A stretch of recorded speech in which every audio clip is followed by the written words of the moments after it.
Now, I noticed something here that I hadn't noticed before, and I thought I'd present it.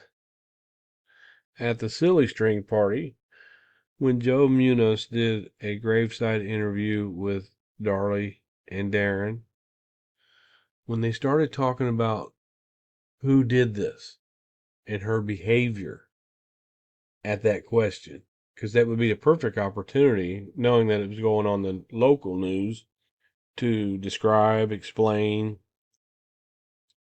what you think of who would have done this. But she retreats. Gossip is the biggest evil in the world, and unfortunately there's nothing you can do to stop it, and we're not going to make an issue out of this. They're not going to make an issue out of that as to who would do it. They're not going to go into it. As for who could so easily snuff the life of two beautiful innocents, the Routiers say the murderer can only be described one way.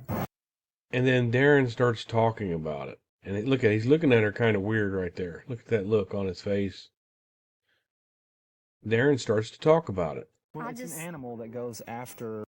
An animal that goes after the weakest. And then... After a weak sheep that is asleep.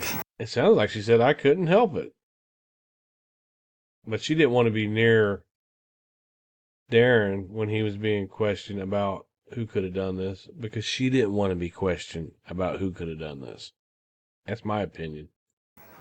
Is completely lifeless, or after a weak sheep that is asleep. Wow. She didn't want to be questioned about it. That's my opinion. She didn't want to say anything to the news about who could have done this. Looking down. She was smiling and all happy right before that, and then when they started asking who could have done this. It's an animal that goes after a weak sheep that is asleep, is completely live.